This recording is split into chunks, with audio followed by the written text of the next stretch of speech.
इसका हम शपथ लेकर के यहाँ से जाएंगे कि हर व्यक्ति उस दिन यहाँ मौजूद रहेगा।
तो हम लोग इस वक्त मलाड में हैं और यहाँ पर जो स्थान है उसका नाम है अमोघ धाम, जो स्वामी श्री सत्यानंद जी महाराज हुए हैं उनका एक पंथ है श्री राम शरणम। राम नाम की दीक्षा से और राम नाम का सत्संग यहाँ पर होता है। और बम्बई में मेरे दादाजी आए थे, स्वामी श्री ईश्वरदास जी महाराज, और करीबन आज से 70 साल पहले यहाँ पर शुरू हुआ था, बड़े छोटे से रूप में एक कमरे में, और उस वक्त 2 या 3 व्यक्ति टोटल सत्संग में आया करते थे। उसके बाद आज ये यात्रा है यहाँ पर 70 साल बाद। उनके ब्रह्मलीन होने के बाद गुरुदेव श्री राजेंद्र जी महाराज ने ये सत्संग की बागडोर संभाली है। इस गुरु पूर्णिमा पे उनका स्वास्थ्य अच्छा न होने के कारण वो यहाँ पर सत्संग पर through the live telecast screen पर थे, जैसा आपने देखा होगा। यहाँ आ नहीं पाए। हमें उम्मीद थी कि वो आएंगे, लेकिन क्योंकि स्वास्थ्य बहुत ज़्यादा खराब था, 1.5 महीना हॉस्पिटल में रहे, इसीलिए वो यहाँ पर आज उपस्थित ना हो पाए। तो सत्संग यहाँ पर गत 70 वर्षों से बम्बई में चल रहा है। अमोघ धाम को करीबन बने हुए 23 साल या 22 साल, इस तरह से 22-23 साल के बीच में हो गए हैं, और हजारों लाखों भक्त यहाँ पर हमारे सत्संग से जुड़े हुए हैं। राम नाम, राम प्रेमियों का, गुरु प्रेमियों का ये सत्संग है। एक अमृतवाणी की पुस्तिका जो हमारे महाराज जी ने रची है।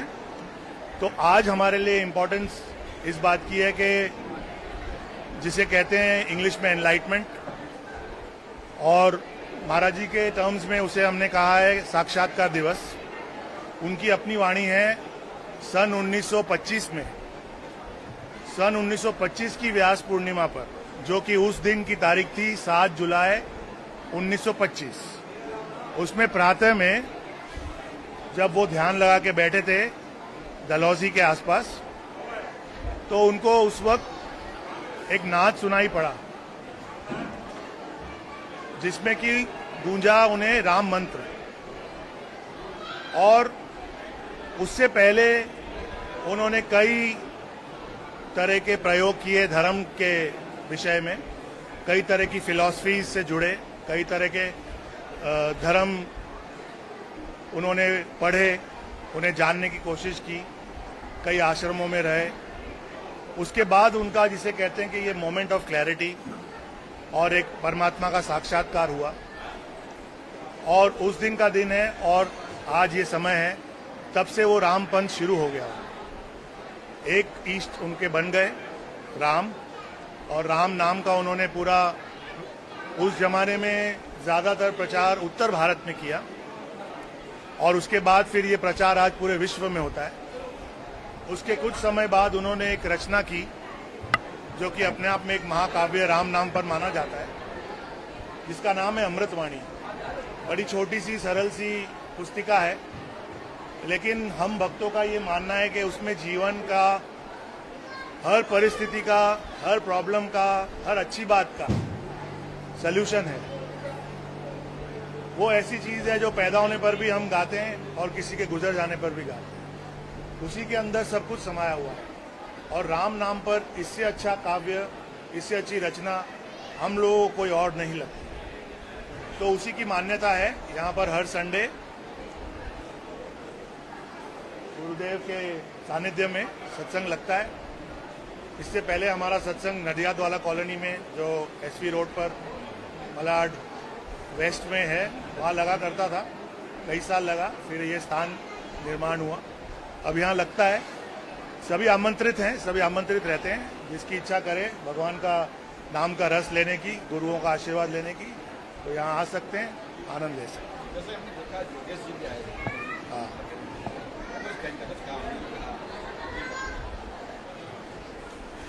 उन्होंने गुरु की महिमा के बारे में बयान किया और ये बताया कि जो धर्म प्रेमी लोग हैं, जो गुरु के भक्त लोग हैं, उनके लिए ये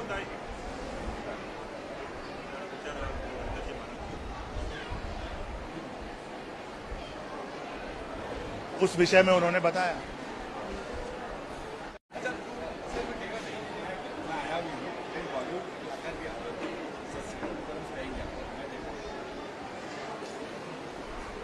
सर ऐसा ये स्थान ऐसा है ना कि यहाँ पर सभी वेलकम है, छोटे से छोटा आदमी, बड़े से बड़ा सुपरस्टार, सेलिब्रिटी और नॉन एंटिटी भी, गरीब से गरीब आदमी भी यहाँ वेलकम है। भगवान का दरबार है, इसमें ऐसा ही होना चाहिए मेरे हिसाब से कि देवाचे द्वारी कोणा ना बंदी, कोणा ना ला क्या बंदी। हाँ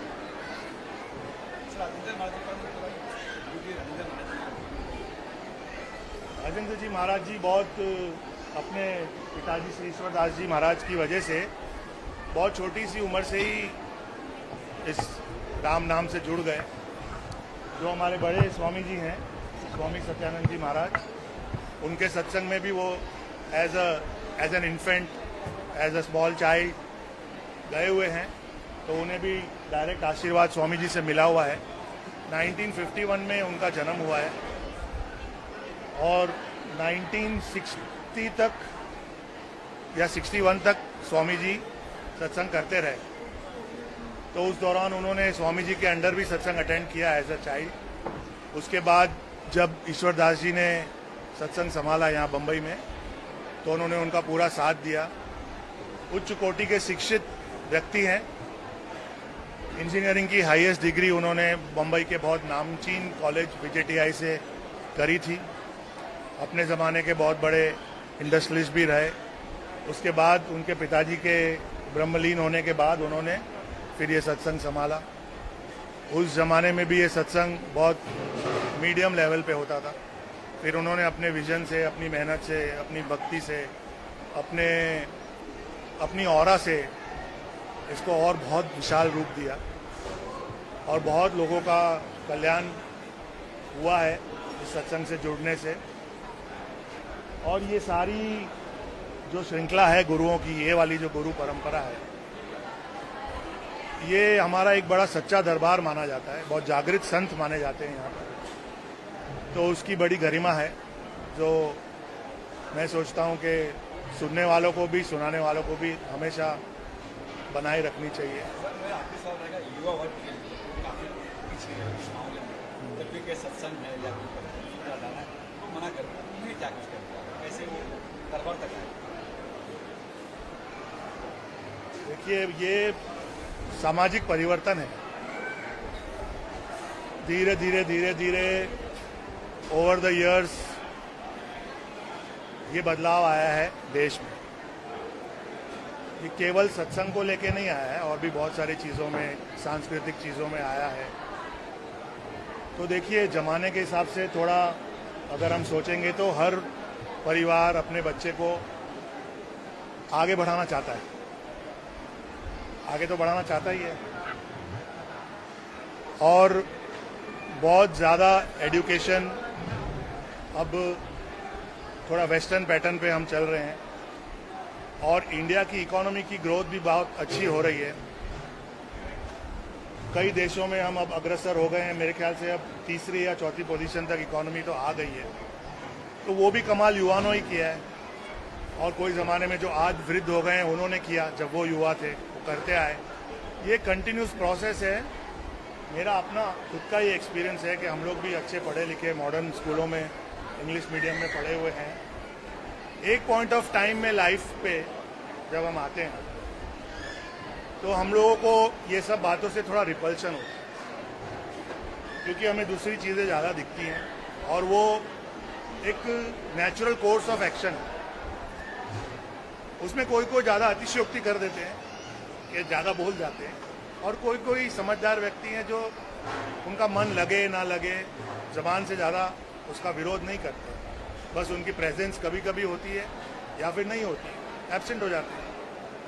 अब उसके अंदर ऐसा है कि आप चाहो तो मैं काफ़ी लंबा बोल सकता हूँ, क्योंकि ये विषय मैंने खुद एक्सपीरियंस किया, मैं भी उस पीरियड से निकला हूँ।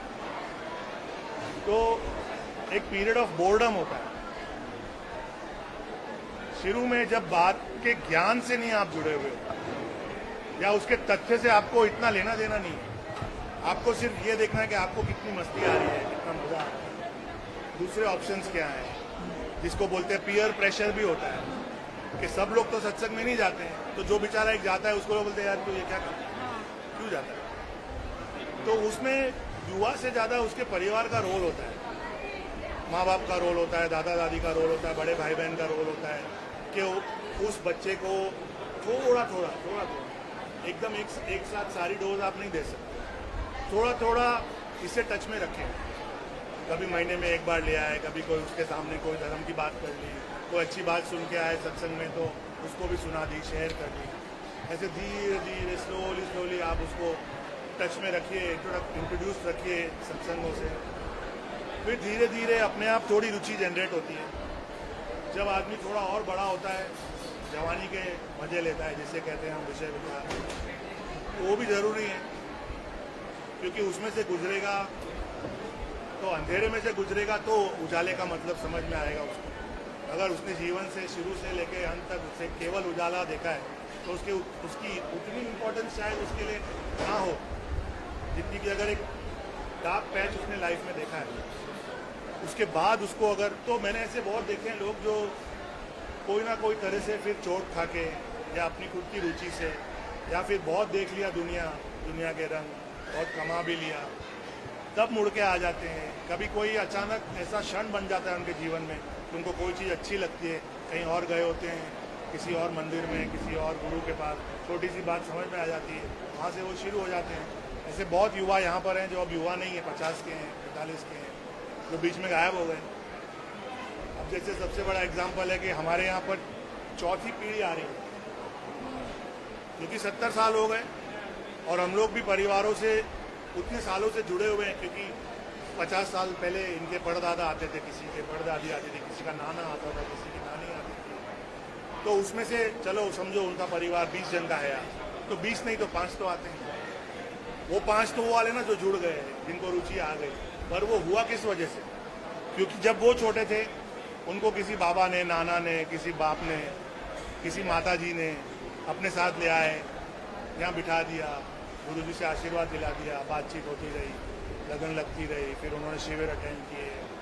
तो टोटली रूल्ड आउट मैटर नहीं है कि युवा ने टोटली डिस्कार्ड कर दिया है, बल्कि अभी तो धर्म के प्रति लोगों की रुचि है।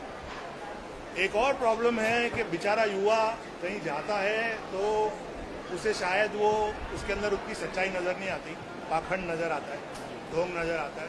बहुत से गलत एग्जाम्पल्स हैं हमारे बीच जिन्होंने इस पर बट्टा लगा दिया है, नाम भी खराब कर दिया है, और एक जनरल स्टेटमेंट देने के लिए बहुत अच्छा हो जाता है कि साधु संत तो सारे ऐसे ही ढोंगी हैं, चोर ही हैं। मैंने ये सवाल आ गया। हाँ, तो वो भी है, ऐसा तो नहीं है कि नहीं है। तो वो देखता है, वो देख के वो अपना पॉइंट ऑफ व्यू रखता है, वो अपना पॉइंट ऑफ व्यू रखता है, उसका एक परसेप्शन बन जाता है, फिर उसको उस बात से रिपल्शन हो जाता है, चिढ़ हो जाती है। पर फिर अगर कोई दिन अगर ईश्वर की कृपा है उस पर तो वो आ जाता है और आ ही जाएगा। मैंने ऐसा देखा है, हम लोग हिंदुस्तान में बड़े भावुक लोग हैं और हमारी संस्कृति बहुत गहरी है। तो ये छोटे मोटे 10-20 साल के रंग से ये परमानेंट राम का रंग निकलने वाला नहीं, ये कृष्ण का रंग, ये शिव का रंग, देवी का रंग, ये ऐसे निकलने वाला नहीं। थोड़े कुछ समय के लिए युवा प्रभावित हो सकता है, आना तो यहीं पड़ता है। Thank you.